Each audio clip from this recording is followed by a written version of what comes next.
খুলনা বিশ্ববিদ্যালয়ে আমরা আমাদের জীবনের শেষ ক্লাসটি করে ফেলেছি।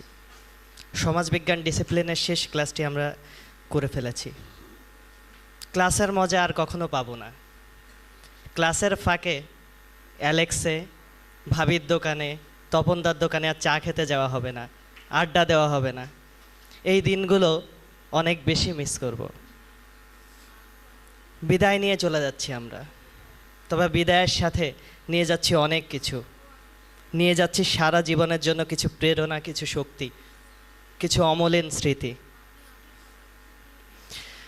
সমাজবিজ্ঞান ডিসিপ্লিন নামটা অস্তিত্বের সাথে মিশে গেছে, এইটা কখনো বাদ দেওয়া সম্ভব না। এইটা বাদ দিতে গেলে নিজের অস্তিত্বই বিলীন হয়ে যাবে। অস্তিত্বের আরেক নাম হয়ে দাঁড়িয়েছে সমাজবিজ্ঞান। 2010 সালে সমাজবিজ্ঞান ডিসিপ্লিনে আমরা গুটি কয়েক শিক্ষার্থী দুরু দুরু বুক নিয়ে পা রেখেছিলাম। নতুন পরিবেশে, নতুন আবহে এসে আমাদের মনে অনেক শঙ্কা জেগেছিল। সমাজবিজ্ঞান ডিসিপ্লিন সব শঙ্কা দূর করে দিয়ে আমাদেরকে বুকে টেনে নেয়, অনেক আপন করে। তারা আমাদের অভিনন্দন জানিয়েছিল, স্বাগত জানিয়েছিল নির্দ্বিধায়। সেদিন আমরা পেয়েছিলাম একটি নতুন পরিবার। সেই পরিবার থেকে আজ দূরে চলে যাচ্ছি, বিদায় নিচ্ছি না, আবার আসব, ফিরে আসব বারবার নিজের অস্তিত্বের কাছে। কিন্তু তারপরেও চিরতরে না হোক, বিদায় বিদায়, কষ্ট থেকেই যায়। পরিবার থেকে দূরে থাকার কষ্টটা অনেক বড় একটা কষ্ট। প্রথম দিন ডিসিপ্লিনে যেদিনে আমরা পা রেখেছিলাম, সেদিন শিক্ষকদের কাছ থেকে অনেক আশার কথা শুনেছিলাম। আমি কোনো হতাশার কথা নয়, যাওয়ার বেলায় আমি আশার কথাগুলোই মনে রেখে আমার সাথে নিয়ে যেতে চাই। আমরা সকলেই যে আশার বাণীগুলো প্রথম দিন শুনেছিলাম, সেই বাণীগুলো আরও একবার স্মরণ করতে চাই। আমাদের ওরিয়েন্টেশন প্রোগ্রামে জব্বার স্যার বলেছিলেন, আমি তোমাদের মাঝে একগুচ্ছ স্বপ্ন দেখতে পাই। আগামী 4-5 বছর ধরে এই স্বপ্নগুলো বড় হবে, বিকশিত হবে। একটা সময় এখান থেকে যখন তোমরা চলে যাবে, তারপরে স্বপ্নগুলো প্রস্ফুটিত হবে। জানি না স্বপ্ন প্রস্ফুটিত করতে পারবো কি না, তবে স্যারের কথায় সেদিন আমরা খুবই আগ্রহ পেয়েছিলাম নিজের স্বপ্ন দেখার, স্বপ্নগুলো বাস্তবায়ন করার। তিনি আরও বলেছিলেন যে তোমরা আজ ডিসিপ্লিনে নবীন, আজ এসেছো, নিজের চেহারাটা আয়নায় দেখে রেখো। এখান থেকে যেদিন বিদায় নিয়ে যাবে, সেদিন আয়নার সামনে একবার দাঁড়িয়ে দেখো কোনো পরিবর্তন পাও কি না। আজ সকালে কম বেশি হয়তো সবাই কয়েকদিন ধরেই আমাদের মধ্যে বিদায় বিষয়টা অনেক বেশি কাজ করছে। কয়েকদিন ধরেই আমরা আয়নার সামনে হয়তো দাঁড়িয়ে দেখার চেষ্টা করছি গত কয়েক বছরে আমাদের কি পরিবর্তন এসেছে, কি নিয়ে যাচ্ছি, কি দিয়ে যাচ্ছি। সে কিছুই দিতে পারিনি হয়তো, তবে অনেক কিছু নিয়ে যাচ্ছি, যেটা সারা জীবনের একটা খোরাক।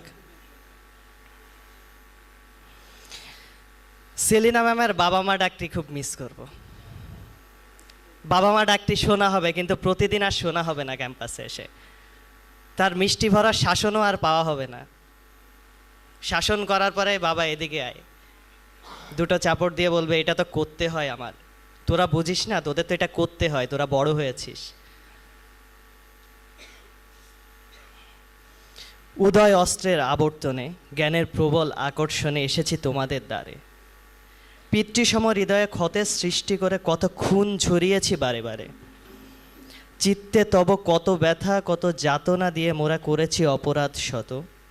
হে কালের নকিব, ভালোবাসা দিয়ে আগলে রেখে ক্ষমা করেছ ভুল যত।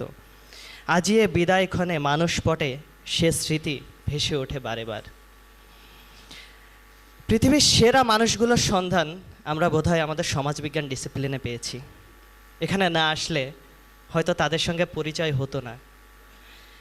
Saeed sir, Sanjay sir, Roushanara ma'am, Tuhin sir, Taslima ma'am, Tushar sir, Tanvir sir, Nusrat ma'am, Shubho sir, Raju ভাই, সবাই আমাদেরকে দিক নির্দেশনা দেখিয়েছেন, সাহস জুগিয়েছেন।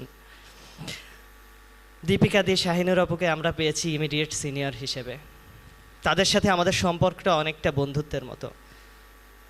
বিপদে আপদে সকল সময় যখনই স্যারদের কাছে গিয়েছি, কখনো তারা আমাদেরকে খালি হাতে ফেরত পাঠাননি। হ্যাঁ, হয়তো কখনো কখনো দেরি হয়েছে, বিষয়টা আমরা ভালোভাবে নেওয়ারই চেষ্টা করেছি। দেরি হতেই পারে, কাজ, সকলের সব কাজ, কিছু কিছু কাজ জরুরি থাকে, যেটা আমার কাছে জরুরি সেটা আরেকজনের কাছে তার থেকে অনেক বড় বিষয় থাকে, অনেক বড় জরুরি বিষয় থাকতে পারে।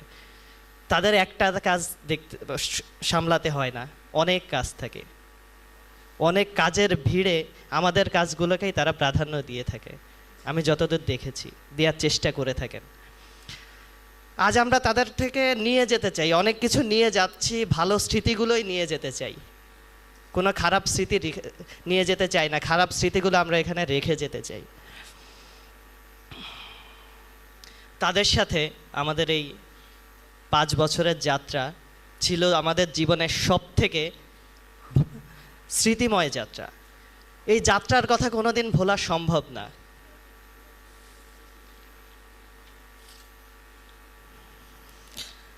আজ এই বিদায়ের লগ্নে সালেহ মাহমুদ স্যারের কথা অনেক বেশি মনে পড়ছে।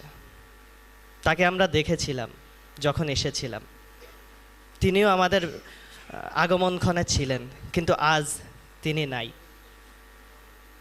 তিনি আমাদের ছেড়ে অন্য বিশ্ববিদ্যালয়ে আছেন, তবে আমরা এখনও তাকে স্মরণ করি। আমরা ধন্য, সত্যিই ধন্য, আমরা কিছু জুনিয়র পেয়েছি। বিশেষ করে খুলনা বিশ্ববিদ্যালয়ের সেরা জুনিয়রগুলো আমার ডিসিপ্লিনের, সমাজবিজ্ঞান ডিসিপ্লিনের জুনিয়র। আমরা যেসব জুনিয়র পেয়েছি তারা আমার সেরা জুনিয়র, অন্য কোনো ডিসিপ্লিন এরকম জুনিয়র পাবে না। বিশেষ করে যদি বলতে হয় 1-1, 1-2 ব্যাচের কথা না বললেই নয়। এখন হয়তো পুরোটা পারি না, তবে যখন কিছু করব, চাকরি করব, তোদের জন্য পকেট ভারী করে নিয়ে আসবো, দেখি কত খালি করতে পারিস তোরা। তোদের ছেড়ে যাওয়াটাই সব থেকে বড় কষ্টের। হয়তো মাঝে মাঝে দেখা হবে, কিন্তু এখন প্রতিদিন দেখা হবে না, চায়ের দোকানে বসা হবে না, তোরা এসে বলবি না ভাই এইটা খাবো, ওইটা খাবো, এইটা দেন, ওইটা দেন, ভাই খেয়ে চলে গেলাম, বিল দিয়ে দিয়েন। এই জিনিসগুলা খুব বেশি মিস করব। সব শেষে বলতে চাই কবির ভাষায়, হে জ্ঞানের ধারক, ভাষাহীন নীরবতার নয়নে অশ্রু বাড়ি ঝরে, অশ্রু আখের প্রতিটি ফোঁটা বিন্দুতে লেখা বিদায়ের প্রার্থনা। হে শিক্ষাগুরু, আশীর্বাদ করো, মোদের পাপের করো মার্জনা। ধন্যবাদ সবাইকে তার বক্তব্যের জন্য।